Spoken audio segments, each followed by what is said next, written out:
Hi, it's Roger here with the very beginning of Entrepreneur Mastermind. So welcome to a pretty awesome journey ahead of us. And what better way to start our Entrepreneur Mastermind than from Necker Island, Richard Branson's private island in the British Virgin Islands. And where we are right now, in fact, is probably one of the best places in the world for mastermind. It's something called the Temple. It has 12 columns in it because it represents the 12 elders that got started here. People like Nelson Mandela, people like Desmond Tutu, who all came together to mastermind what could be created by bringing together the world leaders who were the wisest, that had gone through all sorts of experiences that they could actually go and consult with other world leaders around the world. It got started here. It then led to other masterminds like the B Team, the Carbon War Room. Pretty much every one of Richard Branson's ideas of bringing people together happened in this room. And this is a mastermind we've been having here for the last week. I'm going to get Richard Branson to share what his view is of having mentors and masterminds. But first of all, let's just hear from a few different people in the room here, right? So this is Stephen from the Shift Network, and we're talking about the power of masterminds, right? So just like being in this group or when you get connected to others, what do you think is like the biggest benefit you get from getting around like minds and sharing experiences? I think it's a lot about shifting your internal set point for what's possible, because you start to see people who are beyond you in some capacity, whether the size of their business or their sophistication of like you thinking about the paradigms as well, archetypes, or people who are really good at scaling strategies. And without even so much the specific content, it's more just like receiving that person's gifts and blessings. And then it's like I find there's just a little bit of a ratchet up in your own conscious capacity and what you can see yourself capable of. And so there's a lot of, it's like a lot of things we'll probably forget most of the pure content, but you do ratchet your set point up another level. Yep, by just seeing experiences, what other people are up to and how they're doing it. Right, Yeah. right. And to realize that, even like with Richard, for instance, like some of the people here commented that he really treats everybody as a peer. And so he shows up in a way that even though he's like probably the most respected entrepreneur on the planet, that he's showing up and treating you with respect and asking questions, and you start to be able to feel and see yourself more in his capacity, because you're engaging with him in a peership exchange rather than just in kind of iconic read his book and take notes. Exactly. Awesome. Very cool. Thank you, Great. Stephen. Thanks. All right, cheers. Let's come over. I'm going to ask Yannick here. Yannick's actually in the midst of a young entrepreneur session. Young entrepreneur session, as you can see. Here's Yannick's daughter. Talking about masterminds, what would you say is the biggest thing you get out of getting together with masterminds, whether it's Mavericks or any others that you're part of? And there's so much. It's like you put smart people in the room together. I look at it as a sandbox. Yep. It's like the sandbox. Put smart people in the room. They're going to play together and do something really incredible. And it's like everyone supports and inspires each other. So I can hear what you're doing. I can hear what someone else is doing. I'm like, well, that's a great idea. And then like everyone co-creation, wins. right? Like we were talking about the other day. It is co-creation. Yeah. Hi. You like masterminds? Yeah. Pretty awesome, hey? What do you think of Dad? Is it cool? Awesome. Good to have a kid that thinks it's cool. All right, very cool. And so we're going to come over to Sophia here, who actually spends lots of time around all sorts of people. Sophia's the brains behind Mavericks. So Sophia, what would you say is the coolest thing about being in a mastermind with like-minded people?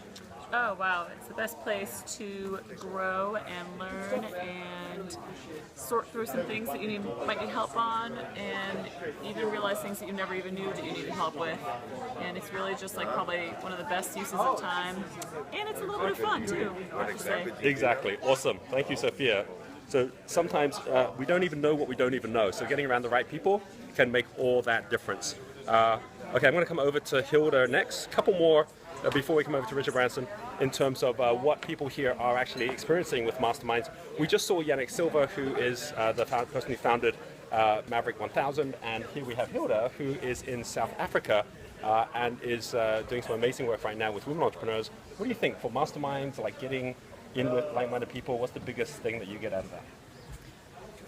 I just made a note right now in my journal to say I don't know how people cannot do masterminds and how people cannot expose themselves to the other great minds that are out there. And I think a lesson for South Africans is we think we want to go it our own, we don't trust other people, we don't do this often enough, and I am intent of creating this in South Africa for South Africans to be able to access these great minds. I've just made that decision because we That cannot. is awesome.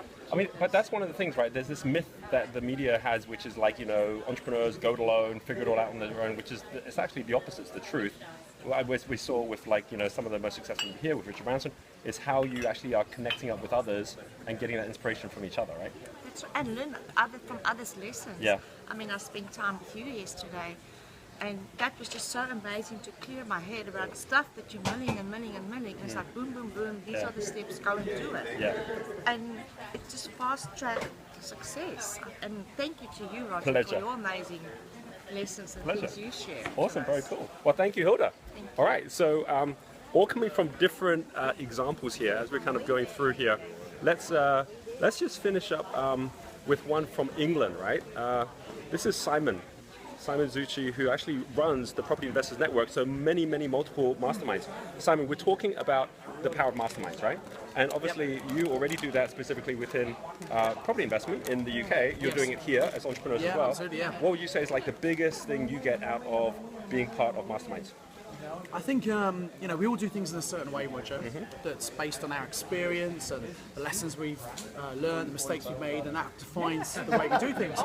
But there are so many different ways we can do things, and by getting input from other people who might be completely unrelated to what we're doing, they've got a different perspective. And I've seen just amazing shifts happen where people come together, and the power of the group is far more than just a number of people in the group. It's all the different combinations and triggers that happen. Right. And so Mastermind is just an incredibly powerful tool that anybody can use in any environment just to take themselves to the next level. Yeah, awesome. Thank you, Simon. Thank you, Roger.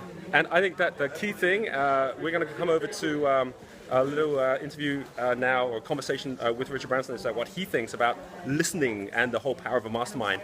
And think for yourself, what's the biggest thing you want to get out of being part of the Entrepreneur Mastermind? Richard, quite a few of us have masterminds, or what we've been doing here is being part of a mastermind. How do you balance up the way that you go out looking for advice from mentors or people who are experts, mastermind, and then at what point does intuition or your own decision making come into it? Well, a good leader is a good listener, and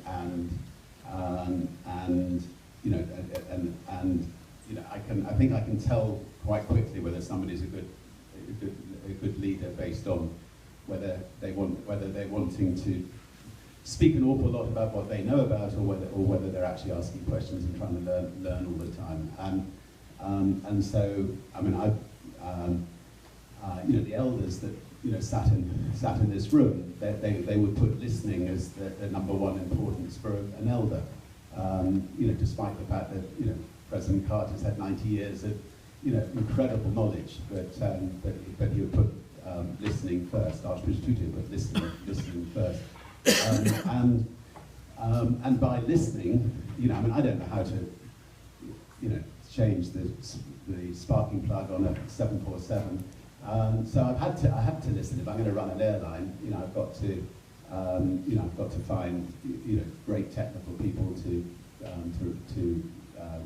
make sure it runs safely, and I've got to get out there and learn all the time, absorb from all these people, so that when we have to make a decision about something, I can make a reasonable decision. So yes, I think the more we can listen, the more we can listen to all sorts of people. We don't have to just go and look for the geniuses to listen to. Everybody, you can learn something from everybody. That's exactly what Kenny said yesterday. We can pull Kenny aside, and that was one of the things he said about you, that you can listen to everyone. And then the second part of what Roger's saying is about your intuition. I know you've talked about intuition and you saying yes to stuff because it feels right. Is that a skill that can be developed, or is it literally just listening to your heart? By the way, I think we can all learn from your family. So it's lovely to see your family so together. And I think all of us need to aspire to that. Anyway, so yeah, actually, I'm going to call out Luke. Yeah, I'm going to call out Luke from the Hamiltons in a second. He's got something really cool to show you in a second. That's one of the family members. Oh, we had a battle today. Touch on the second part of Roger's about intuition after you listen to people, like using your own gut or not?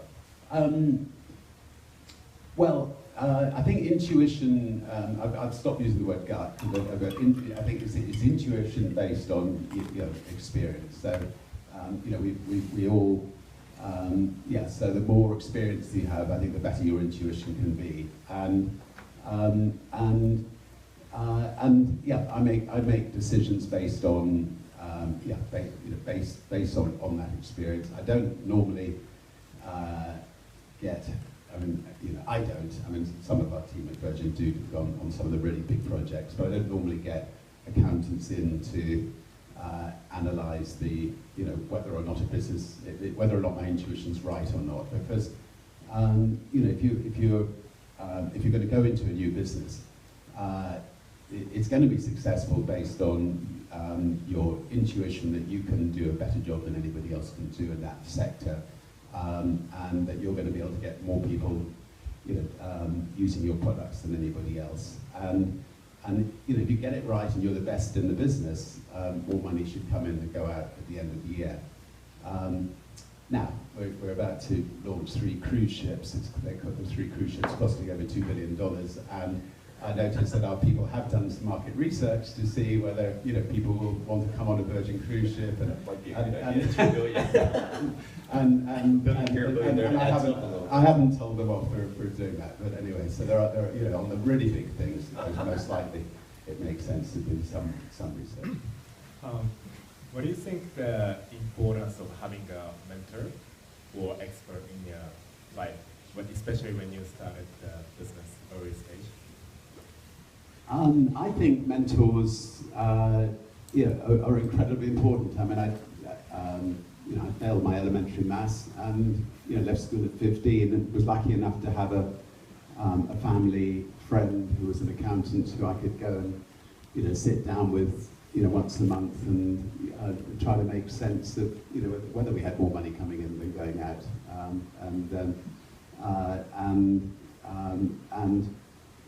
but if you're a good listener, you'll find that everybody can be your mentor. If you get out there and meet people and so on, you're just learning all the time. I mean, I've seen life as one long university education that I never had, it's been fascinating. And as I suspect people know, I write everything down. I think if you don't write things down, you're likely not to remember them.